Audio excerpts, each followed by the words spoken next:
All right, I think it's time that we introduce our two guests, Wesley Wang and Kane Parsons.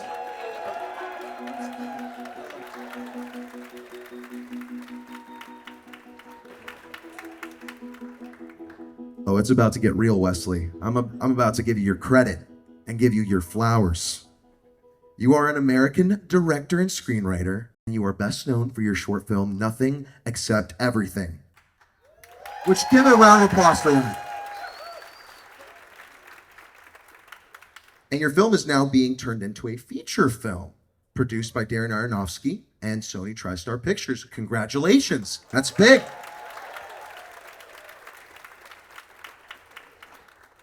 I would like to welcome our second guest to the stage now, Kane Parsons.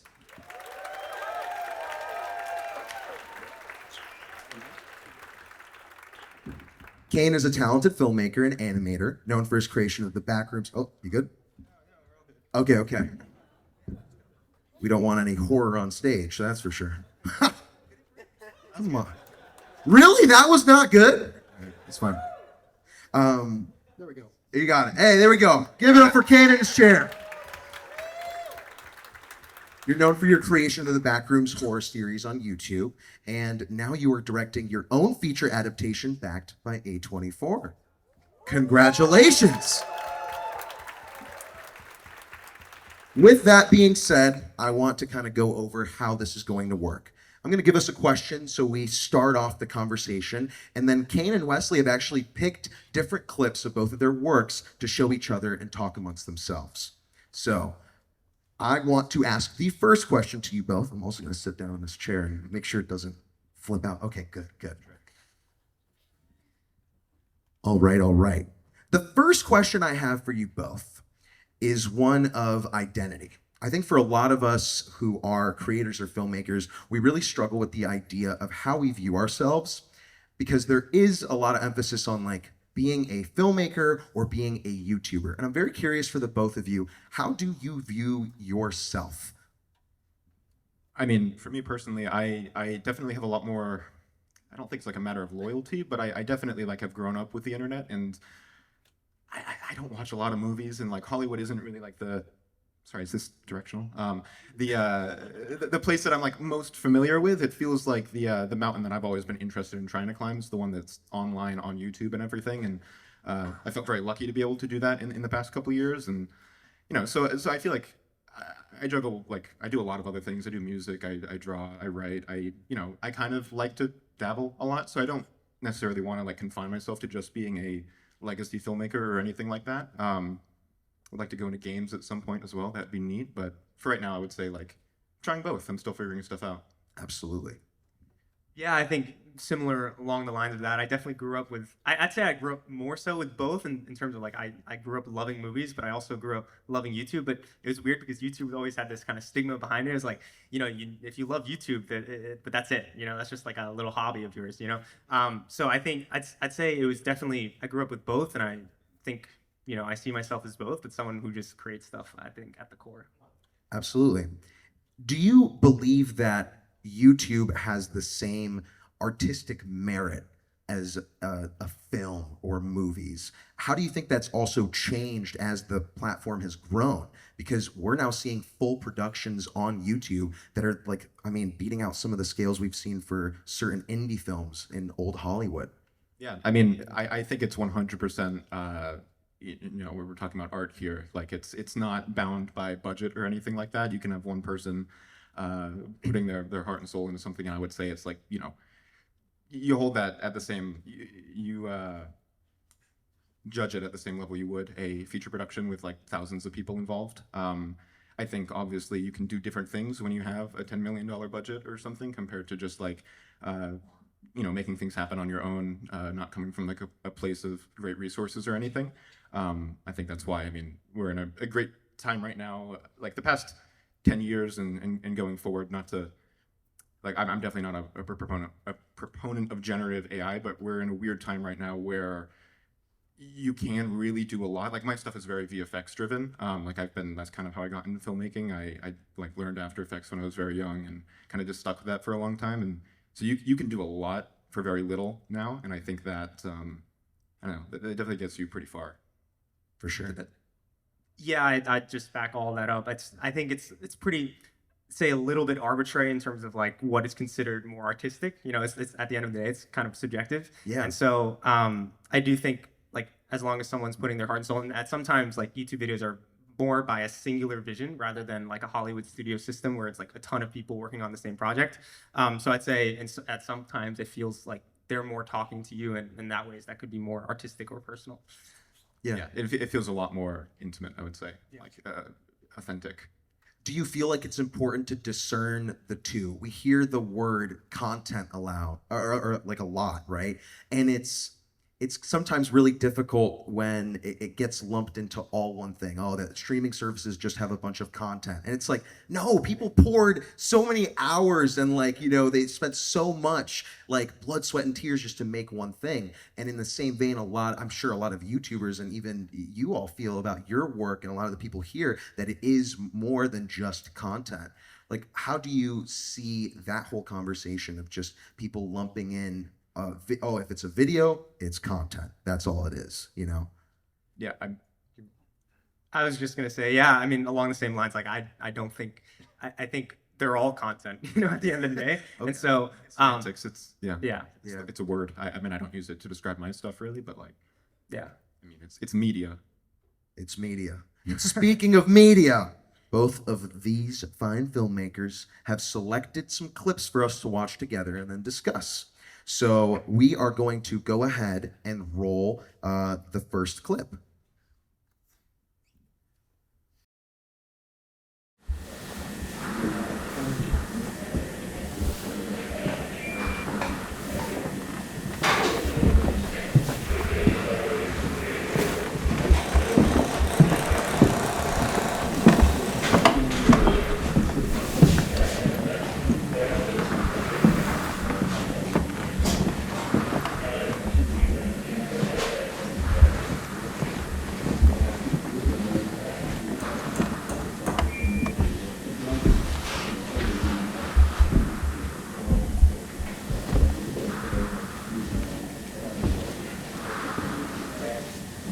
George?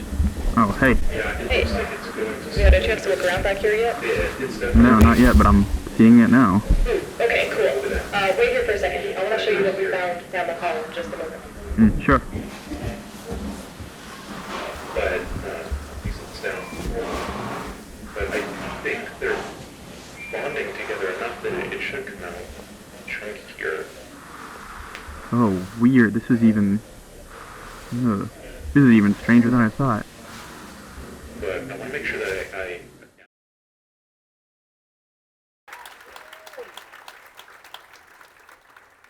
Yeah, that's just a very, I would say, a nice little tone setter for what I do with the Backrooms series. That's been on running, I mean, for like 3 years now. It's not like inherently an exciting clip, but I would say I mean, for those who don't know what I do, like that's all made in Blender. That's my software of choice. I do that. I compose it in After Effects, and then I mean, that series takes place in the early 90s, so I run everything through a VCR conversion setup that I have. And like in that specific instance, you're just kind of like, I think I would place an emphasis on just kind of setting I go for a realistic atmosphere, or at least like focusing on the more mundane elements of, you've got this research organization dealing with something that is, in the context of the series, very bizarre, but I like to treat it in a very low fidelity, very, quiet and realistically paced out way, I would say. And so honestly, it just comes down to making a soundscape in the convincing atmosphere. Yeah, first of all, that was crazy. I mean, just for those of you who don't know, like the camera, how do you make it feel handheld, like in that way, of that realistic, and the sounds, like. Yeah, I mean, so really quick, I initially go through and like keyframe the positions of the camera. I do like a quick pass in the graph editor of Blender where I can kind of, it's just like motion editing. I can kind of smooth out, you've got all the axes and stuff they're moving and rotating on. You do that all by hand, and then on top of that, I run like pre-recorded, like pre-tracked camera motion on top of that kind of like smooths it all over and adds that extra level of realistic nuance to it, I'd say. And then the sound is like I do everything in Premiere. I record like most of the Foley myself. Not most of it. I mean, like 50-50, I would say. Even the voices that you... Yeah, the voices. Okay. Yeah. And then I just use like convolution reverb in Premiere on everything. And it helps that I get to mix in mono with Backrooms because it's low fidelity, but that saves me a lot. Where did the inspiration for the 90s aesthetic come from? It's less of a aesthetic choice as it is more of like a narrative one, because like the story that I came up with like only makes sense at that point in history. And it's 1990s Silicon Valley and San Jose, and it's just a specific time that if it were any later, I mean, I think the story would work, I don't know, just as well. No, sorry, not the story. I think the Backrooms and that whole aesthetic branch of doing things could work like a couple decades later, probably not too much earlier in time. I wouldn't really see it working if you were dealing with like film, grain, film footage and stuff. It feels more right to be in an analog, early digital space, but yeah, it's not really an aesthetic choice. For sure. And the way in which you have built out this series over time on your channel, was it something that you knew right away? You were like, I have all the details down. I know where this is taking place. I can see this world in my mind. Now it's up to me and the hours of Blender and After Effects to bring this to life. Or was it kind of like, as you were building it out, you're like, wait a minute, I think I want to change this detail, or actually this is being fleshed out and I can kind of see the entire world being built in front of me? Yeah, it's very, like almost immediately I did have most of it fleshed out, because what I did was that first short that some of you may have seen, that like really it's the most viewed piece of work that I've ever put out. Like it went rampant in early 2022, and it's like when people think of Backrooms, that's usually like the first thing that comes up when you search it online, at least. And that was kind of my first time touching it. It was a test. It was a VFX demo. I didn't take it like super seriously, and I was very surprised to see that it did gain so much traction. But what I ended up doing was sort of treated that like a pilot and combined it with this other story that I had already been like sitting on for a couple years, just kind of like toiling away with, like whenever I listen to music and stuff. And so I already kind of had a pre-built story and like the characters and the central themes and everything. So I was able to just kind of plug those two together. And I've definitely fleshed things out since then, because I've been working on it for a while. But like I hate retcons, I hate plot holes. So it's been important to me to have it figured out up front. Super cool. One more question I have to ask. The Backrooms makes you feel a certain way. It's odd. At least for me, it's like, I've been here before, but I don't know why. Like, I don't know. It really invokes something in you, especially in your like childhood nostalgia. At least that's been for me personally. And you've blended it with this kind of anticipation and this horror.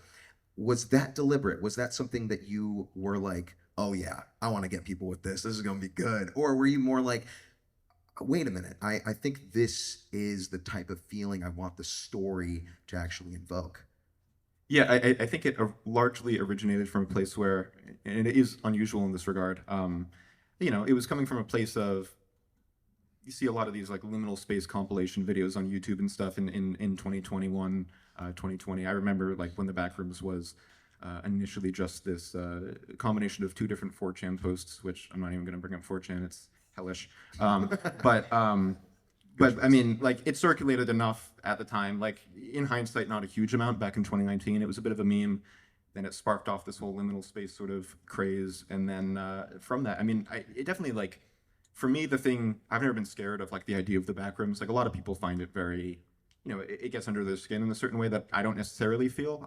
For me, it's a lot more of a fascination and like a sort of, I'm very attached to buildings and stuff. Like another series of mine that we'll talk about is like all about like hyperfixating on this one mall in Dallas. And it's like, buildings have a lot of character for me. And so it was kind of following the thought process of like, a liminal space is like a transitional area, and people misuse the term all the time, but like a living room wouldn't necessarily have the same, it wouldn't be a liminal space in the same way that like a hallway or a place that you're just like the connective tissue of a building. And so it was kind of like, what if all those less appreciated areas of man-made reality sort of like were somehow congregating in some unseen space and then was like malignant in some way and like was bitter about not being acknowledged. I mean, that's not actually what the story is, but it's like, that's where it came from. That's largely the thought process. Super cool. We're going to go ahead and play the next clip.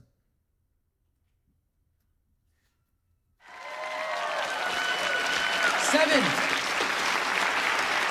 was also the first time I encountered the pinnacle of existence. Death.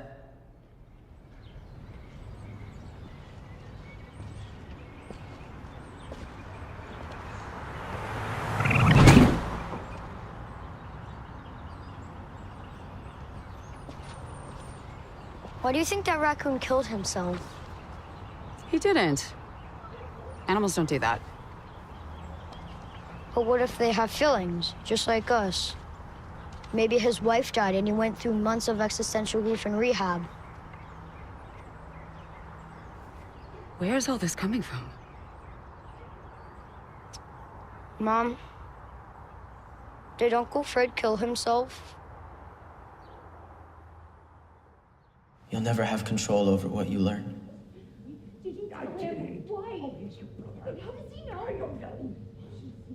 You'll never know the value of a moment until it becomes a memory.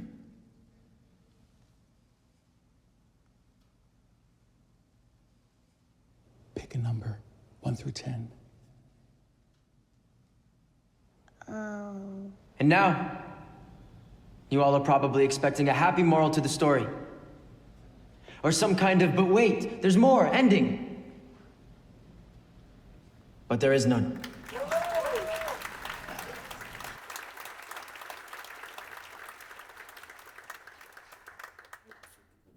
Oh yeah. So this scene, well, it comes in the middle of the movie, and it's like this guy who's like, you know, going through this existential crisis, and he has this graduation speech. I'm sure it's like a dream we all kind of had of like, you know, just saying it out loud, and you finally see it on screen. So I guess that was an appealing part to me. But also, I guess the flashback. This is the first time the character kind of experiences some kind of emotional loss or this death. And he's kind of trying to process that, and he's reflecting on the first time, and it was also the first time he encountered the 7, like that whole thing that is kind of tied throughout the whole film.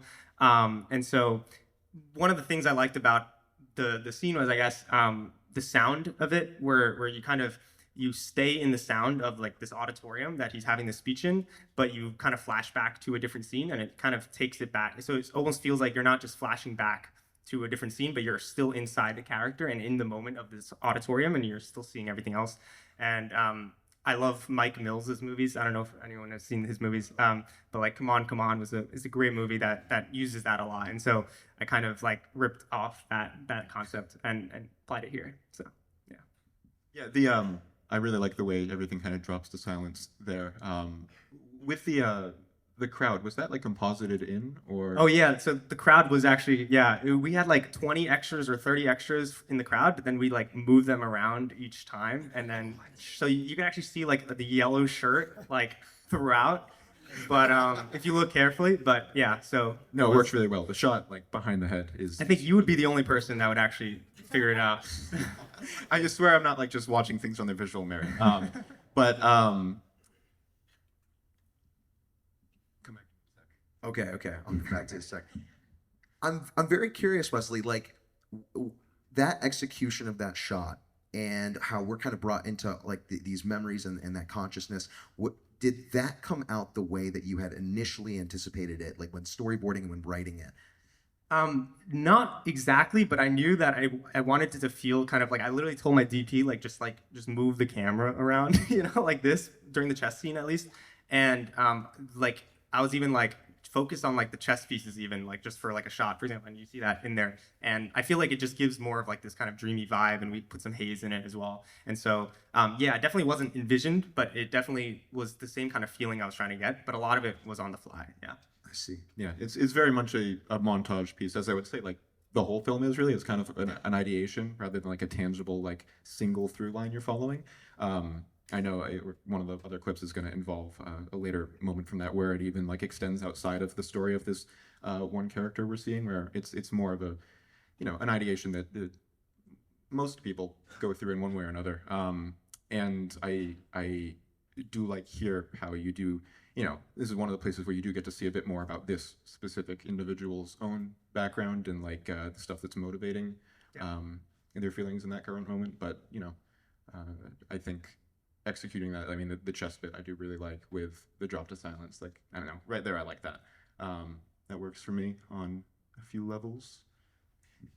Yeah, thank you. I appreciate it. Yeah, just I want to jump to like Kane's scene next. I mean, like I think like that scene wasn't too much interesting stuff, but Mine was literally just walking around in the Yeah.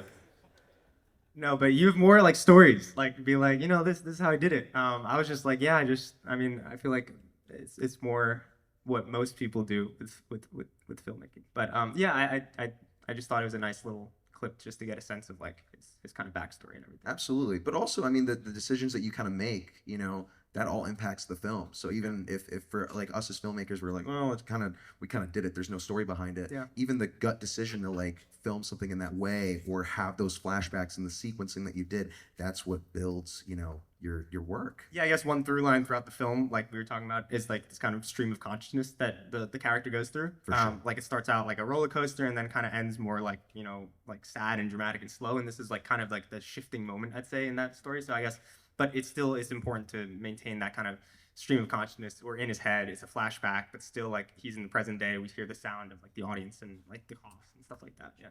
Absolutely. Super cool. We're going to go ahead and roll the next clip.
Whoa. Yeah, that was a fun one. That was a little out of context, but it's a a heightened moment from my other series, The Oldest View. I started with like Backrooms, and then in the downtime since then, in 2023 I did this series, The Oldest View, which I can the questions might prompt this in a moment, but yeah, that's like a little snippet taken out of like a 45-minute short. It's part 3 of the series.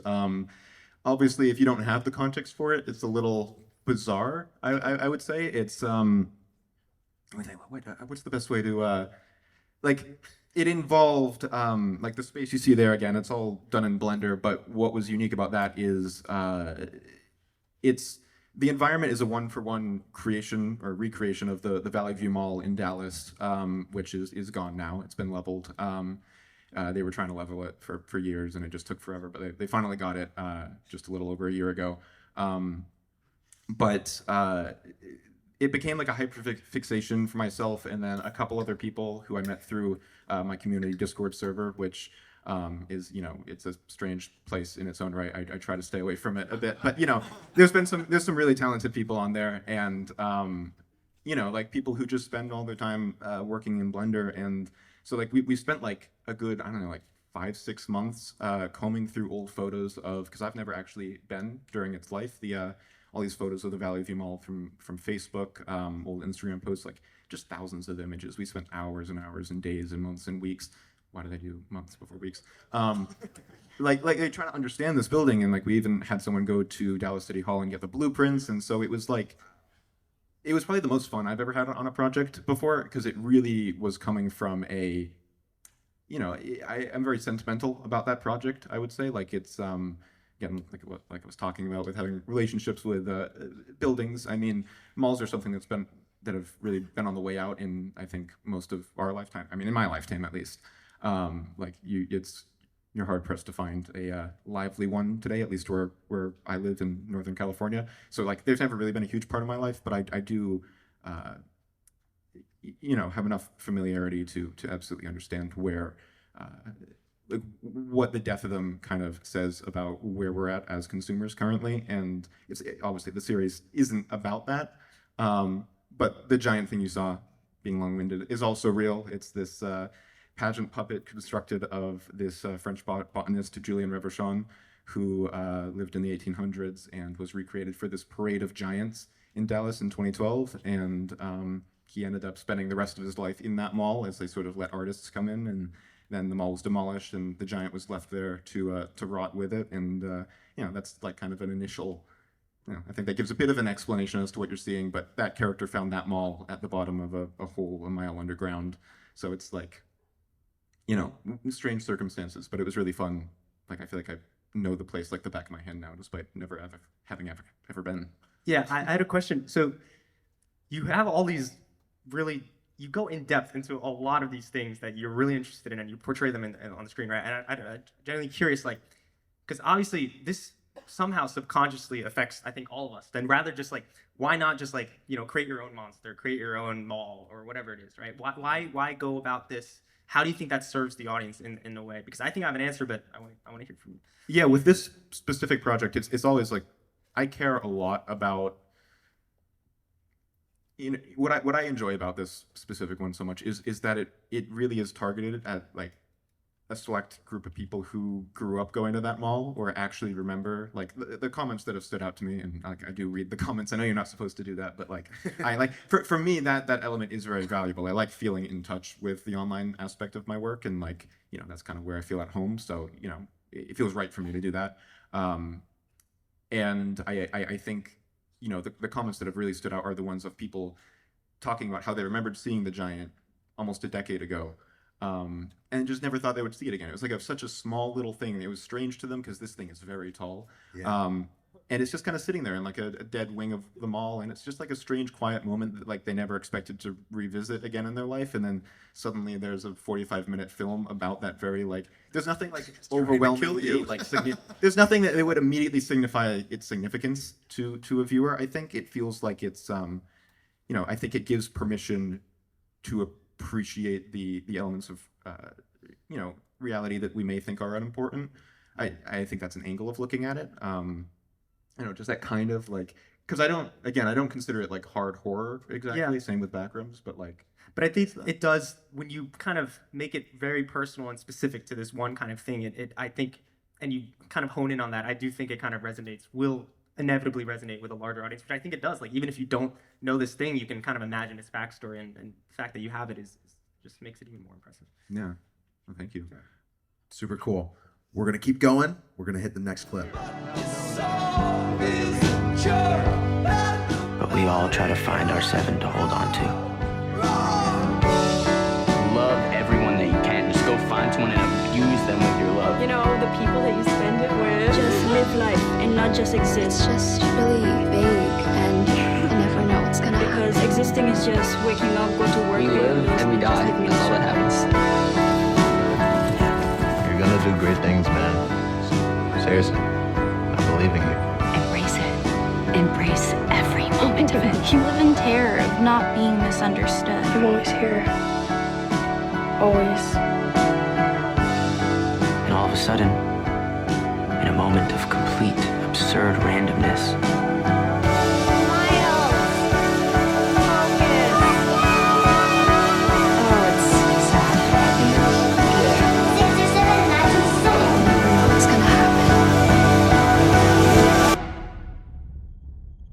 there's clarity.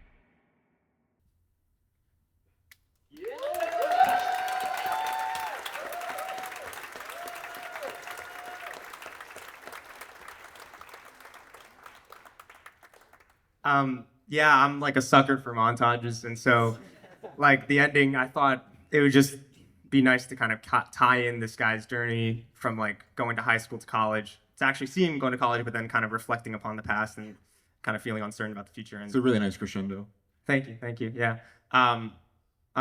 So a lot of the structure was really tough to find in editing because we kind of just shot a ton. I knew a lot of the beats that I wanted to hit throughout the montage, but it was a really interesting challenge to like structure it because there's like a lot of moving pieces. You have the scenes that you actually shot visually, and then you have the voiceovers that we weren't scripted. So we had to kind of find a story where whatever like these high schoolers I interviewed said, and then kind of also the music as well, which I think was pretty integral in terms of like, I think that was the main thing that kind of gave it the structure, where it's like I tried to find like the emotional kind of beats of the song and then kind of structure the rest of the montage through that. And so, yeah. Yeah, at what point did the song become like integral to the edit, or like when did that? Yeah, very early on. Like I think one of the things I love is just to write to music, and so when I was writing the scene, like I was just thinking, I was just playing songs, and I was like, yeah, this is the one, and then I kind of wrote the scene and shot listed to the song, and so yeah. But still, a lot of it was also definitely found in the edit still. Nice, and then because like we were saying, this film is very much an ideation on things, and like I'm curious if, you know, it doesn't necessarily give like a hard answer to anything. Would you say it's kind of like just kind of like meant to be like a reassurance to people that those thoughts are? Yeah, I think definitely it's not trying to answer a question like, you know, what is the meaning to life or what should people feel about the future, but kind of just reassuring. Not maybe reassuring is maybe, I don't know, but maybe just like kind of validating kind of the feelings that people are having. I guess that was the same word, but just like of, you know, going off into the world and how that must feel like visually. And I think that was what the montage was trying to convey. Yeah. I mean, I think in the response of the film alone, it was very much echoed that just a lot of us do feel that way, especially when we are graduating and doing that huge transition from high school to college, which a lot of people tell you, it's like, oh, these are the best years of your life. And you're like, do you see what's going on? Like outside, like this is the best, really. Yeah, I can't wait to buy my house. Yeah, right. No, I'm kidding. Jokes. But it does, I'm like not kidding. Okay, I'm kidding. But it is really interesting, just kind of that puzzle piecing of the edit. I'm really intrigued by that because, like, how much footage did you shoot for this film? Yeah, we shot it was a ton. It was actually, the whole film was shot in 5 days, and so one of the days. Yeah, but one of the days was just for like shooting Super 8, just going around with. Actually, David is here in the audience. Is he here, David? He's the main actor. Hey, stand up. Yeah. Hey. So I should have shouted him out earlier, but I mean, he's also just such a huge reason for why this movie worked and just the way he portrayed the character. Mostly probably because he felt these things, but as you're saying, sorry, well, I lost track of. No, I was asking like in terms of like shooting.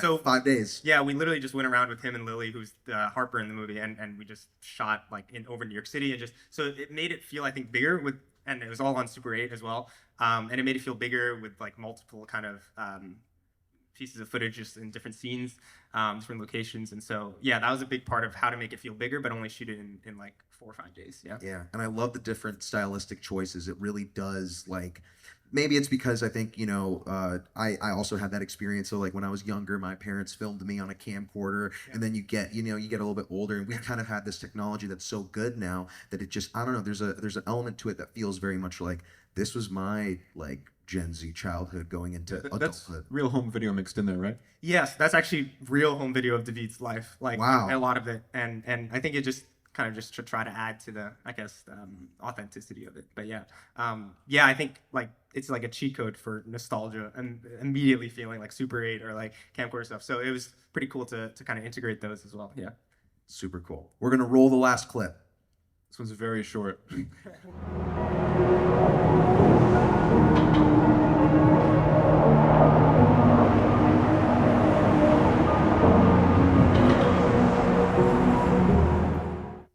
That's literally it. That's awesome. Yeah.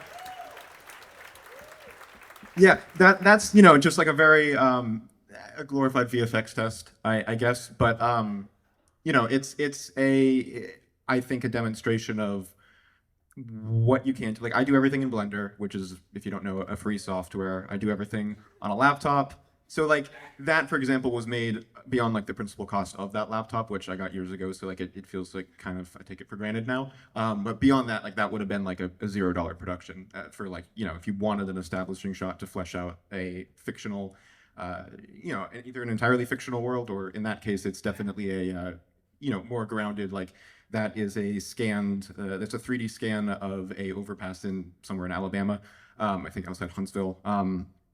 And I mean, as you can see, I mean, that's all CG. It's not like drone footage that had stuff tracked in. The environment is modified. There's a lot of like peripheral details of like, you know, damaged vehicles on like the left-hand side of the freeway.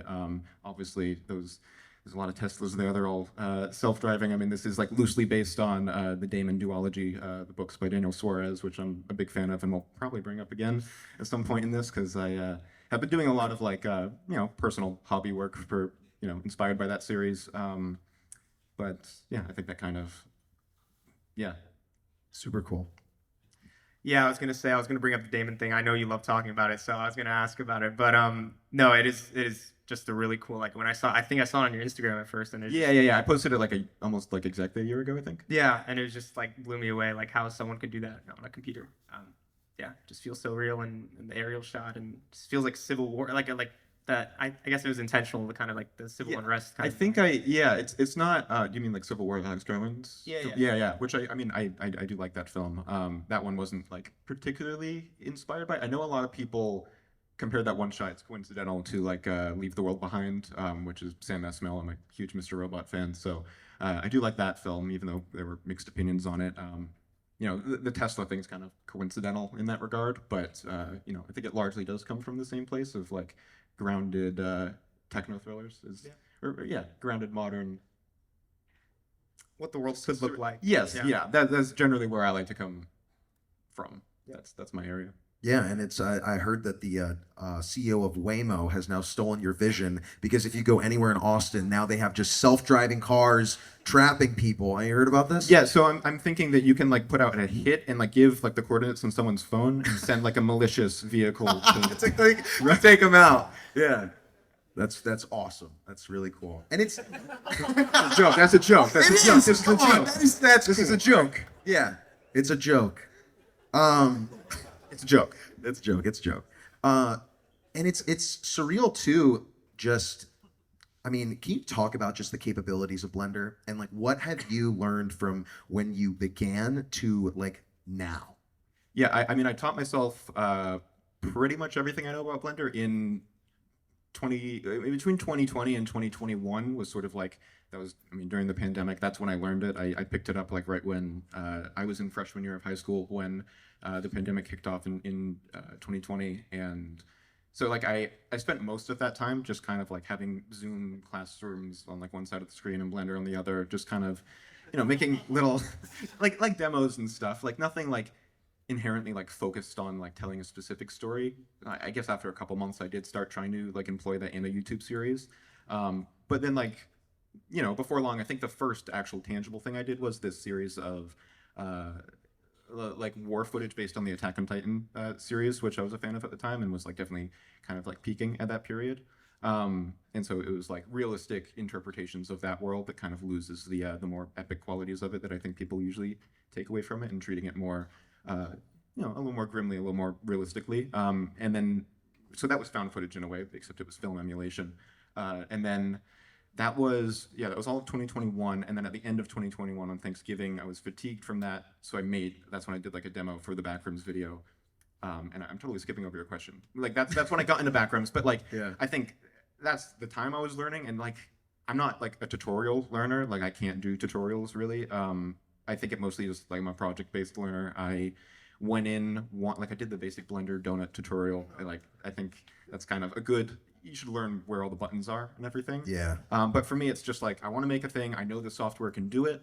I'm going to just start fiddling around trying to do it until I run into a question, and then I look that specific question up, get an answer, and then immediately close Google and go back to trying to make it work on my own. So I think that's probably the fastest way to learn. And before long, you just gain a muscle memory for it after like a couple, I want to say weeks. but yeah, I feel like my skills have kind of plateaued since 2021 largely, where it's like digital skills. I like to think I'm always improving, but like my VFX work, I feel happy with from that time largely. For sure. And I think that you touch on something that's so important about this idea that like you're never going to have the perfect skill set to make something. So it like the ability to just kind of do as you did with Blender, and I'm sure Wesley, you kind of felt this way with directing too, and just you throw yourself in the deep end and you try to swim. And if you can get somewhere close to what you had in mind, or even a little bit better, then you're able to kind of work from that point and be like, okay, well, what else can I do? Maybe I can tweak these things. But I know for a lot of us, like, you know, when we would think about Blender, we would look at the donut tutorial and be like, well, if I can't make this donut look like one from Krispy Kreme, then what's the point? It's like, I'm cooked. But it's not the case. Like, even if you don't make something super good, you never know who's watching. And I mean, I want to ask, obviously, when you made that VFX demo for the Backrooms and then it just took off, what was that experience like for you? It was like initially the video misposted at 3 a.m. instead of noon the day that it was meant to go up, so I woke up and it was already out. And I hadn't posted in a while. I was expecting it to like plateau at like 40,000 views. It definitely did not. It went far beyond that. But like it took like a day or two for it to, I don't know, it's weird that I don't remember it perfectly now because it's like such a pivotal moment, yet it felt very mundane in the moment. But I put it out. It's very warmly received. There was a lot of people coming from like the pre-existing Backrooms Reddit community and stuff who felt I was doing the concept incorrectly, even though like I didn't even know there was a framework for it beyond the. They were beefing with you off the off single the bat. basic 4chan post. Yeah, but awesome. You know, I wasn't trying to like. It was just a take on a fairly simple concept at the time. But you know, it was like a week after that. I think things really started to pick up, and it started just like barreling through like 1 to 10 million views, which was like wow. Like it felt like someone flipped a switch behind the scenes. But then like I just immediately got to work on follow-ups like within the next day really of putting it out. That was mainly due to just like the warmth that people were giving for it. But then as soon as it was really like picking up, I was like, okay, well, now I gotta like do nothing but this for a while. And so like that majorly changed my like immediate trajectory back then.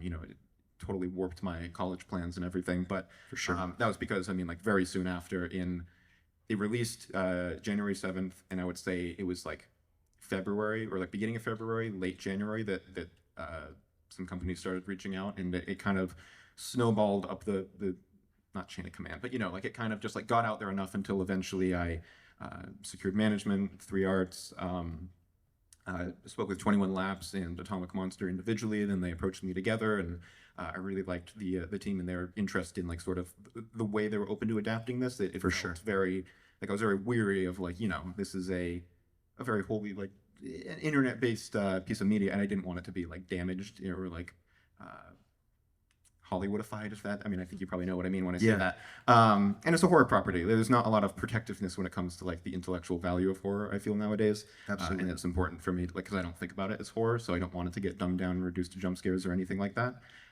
So they were very open to like maintaining the version of it that I was putting forward on YouTube, and that kind of just, we developed a version, pitched it around. A24 wanted to make a deal, and we wrote that, developed it, and we're like, can't say a ton now, but we're like, things are really, really good, and we're very good, very soon. And I mean, that's so interesting because I feel like that contrasts for you, Wesley, because YouTube was not your first choice. You were shopping this around for a good minute. Yeah, like I said, I had no idea YouTube kind of had this power. It's funny, that's a quick story. Like Kane has been an idol to me for a long time, so it's kind of crazy just like on the stage because I saw this deal go down in 2022, and I reached out to him. I'm like, you know, how did this happen? Like, whatever. Like, I'm just looking for advice. And this is before Nothing Except Everything blew up and everything. I was still submitting to film festivals and doing what like everyone told you to do, and kind of nothing was going anywhere. But then Kane was just like, no, like sorry, I don't mean to interrupt. I mean, at the time, definitely, I was getting like, you know, a lot of messages that like I didn't know who you were. You hadn't really put that out yet. But I wanted to respond just because your email was so eloquent. Yeah. Like I just like I want to talk to this guy and figure out what he's doing. And No, then, yeah, like immediately after everything started to take off with you, and that was Yeah, he had amazing. no reason to respond to me at all, but he did. But so I'm very grateful for that. But in general, like, yeah, the movie then took off, and then we got signed by the same managers, and then it was just such a crazy kind of here. But yeah, it was just kind of crazy ride. Yeah, I didn't expect it to blow up at all. Like, I just put it up on YouTube because like that's what you do after the film festival route. You just like it's like a catalog, and then people just started responding to it, and I was kind of wowed by that. And yeah, and then kind of a similar story. Just it was passed around Hollywood, and then people saw it, and yeah, and now we have a deal with Sony and Darren's company. Yeah, it's beautiful. Round of applause for that too. That's congrats. Hey. How does it feel to know that your film, I think especially in particular, the spread of it was so organic? Like, I don't know how many of you experienced this, but I had probably 10 people text me the film, which usually when someone says something, oh, you got to watch this on YouTube, it's like, okay, yeah, I'll get to it, sure. But this was like, I had people who were hitting me up and you know, they're like, hey, I know you're a fan of film. You need to watch this. You need to see this. So it struck a chord with the audience in a way that I think rarely YouTube videos really do, or films do in general. Yeah, I really feel incredibly like I don't think I could have planned for this, and I think like when I look at YouTubers, like I'm sure there's some like Mr. Beast, for example, that like plans for the success, but I genuinely think it's like very hard like to like kind of figure out the algorithm in that way, and so it just I guess I got very lucky to kind of tell a story that was important to this, I guess, ethos of this generation and stuff like that. And so, and then it just started spreading around naturally, and then YouTube just started pushing it out because they want more views, and so they want to push out content that gets views. And so, yeah, it was just kind of like that. Yeah.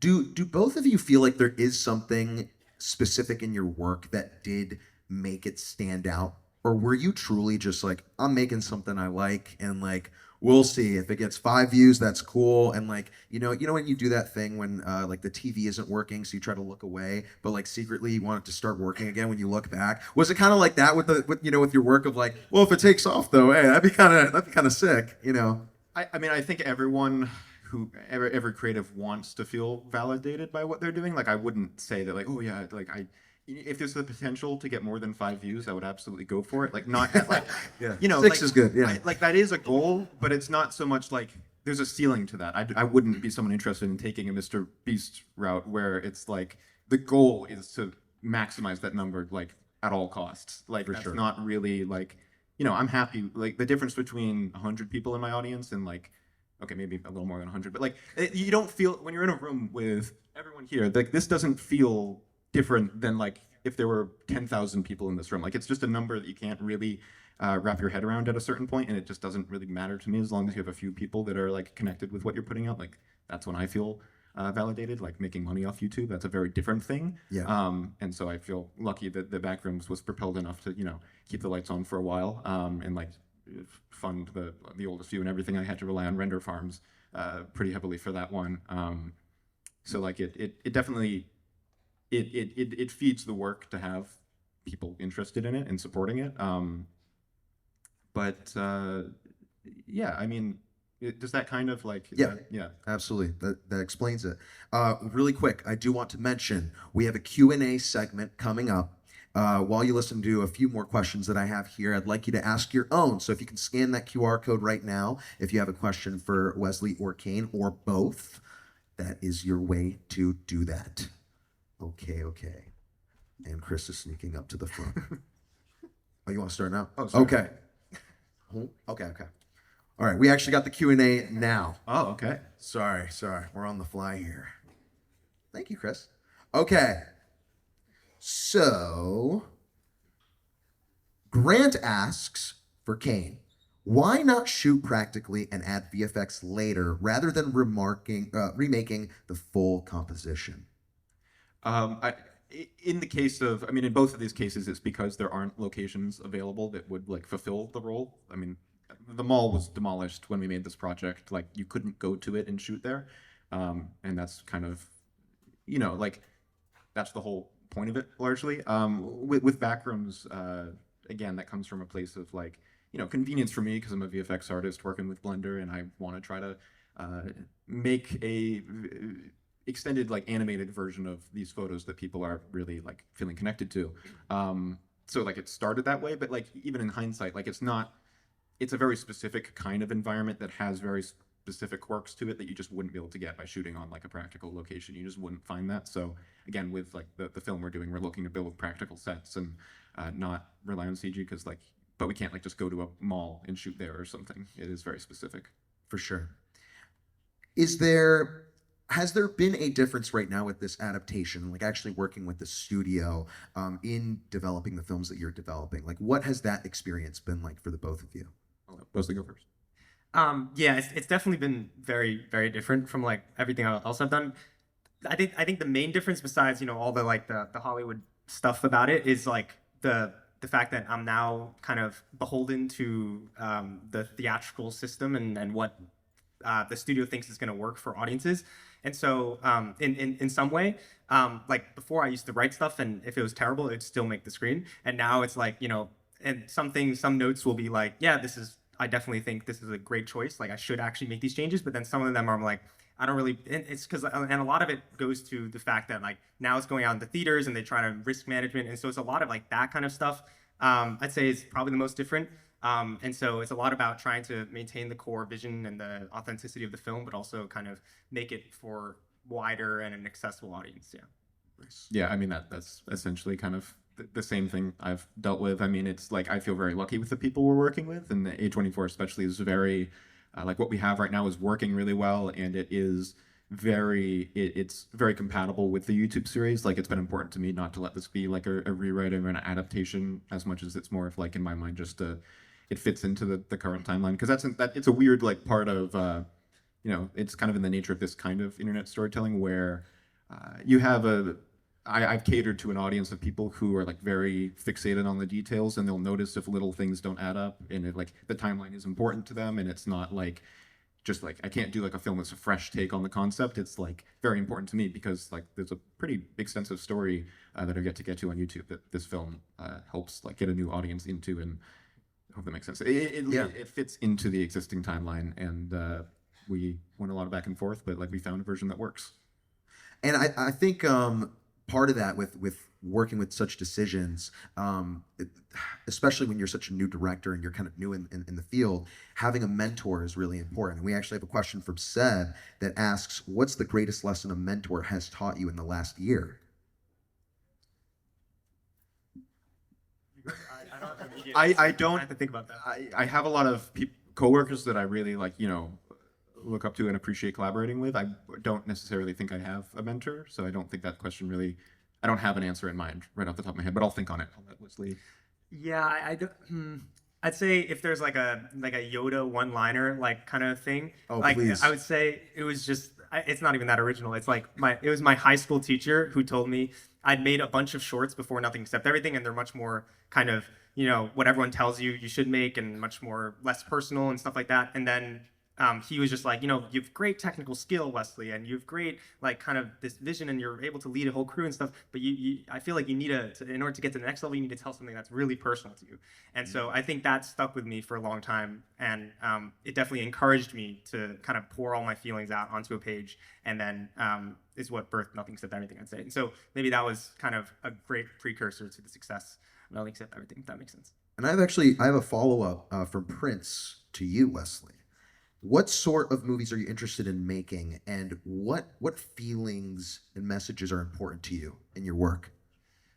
Yeah, that's a really deep question. I think definitely the movies I'm interested in making are ones that I think have some kind of connection to something I've experienced and I'm able to kind of speak on in a way.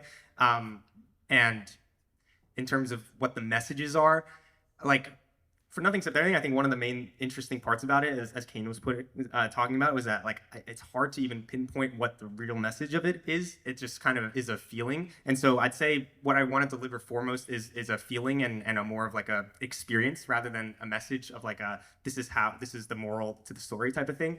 And so yeah, an experience that I felt and I'm trying to kind of communicate it to an audience is like kind of the best way I would put it. Absolutely. Kane, would you say that we had a question here that was asking about a North Star in your work from Vira? Is there something for the both of you too? But I know you've extensively had different kinds of series and projects. Is there a certain video where you feel like you really nailed your vision of like what you want to do as a filmmaker? I think again that's the oldest view. Like pretty much all the work I did there. I mean, there's always going to be things I would go back and change, but I think like as far as all the work I've put out to date, I think that's probably the most competent thing I've put together. I mean, I did it after most of the Backrooms videos that are currently out, and you know, I love the Backrooms series, and you know, it's the story that's attached to it. I'm still very in love with, but like where it's going. But I do think, you know, I started it when I was 16, and the older I get, the more I look back on some of those choices with some regret. But you know, overall, I think the oldest view is definitely something I'm really proud of and feel it's kind of everything that I want to be going forward. Yeah. Okay. We have a couple quick questions to kind of end off, so it's going to be some quick fire. I'm curious. Both of you have grown up with YouTube. What is a YouTuber you feel like has really, really inspired your work? Even if it's not, you know, you haven't tried to emulate anything, it's just like, I really like this YouTuber. They do a great job. Growing up, it was like Vsauce and David Firth, and yeah. I think there's so many people I'm blanking now, but like, what about you? Kane Pixels, man. I mean, that's not fair.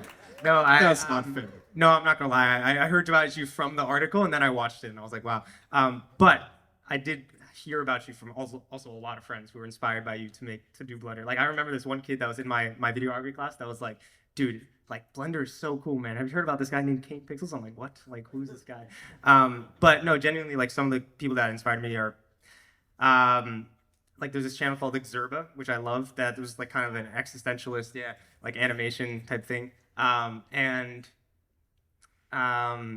There's this guy named Christoph Hosburin. I don't know if I'm pronouncing his name right, but he used to work at Vox, and he does, it's not like narrative content, but he makes really, really cool like documentaries, but not really like investigative journalism, but on screen, if that makes sense. Okay. And you see his journey of like finding out, like for example, there's one video about like the Sahara Desert, and there's a circle, and he's trying to figure out why that was there, and he goes on this whole journey. I've seen that. Yeah, it's just a really cool like real life movie. I think we watch kind of the same stuff. I just like to learn as much as possible, and like just so I don't have like single creators, just kind of, you know, being very curious and like trying to see as much of the world as I can through the internet growing up. It's kind of been my goal. Yeah, absolutely.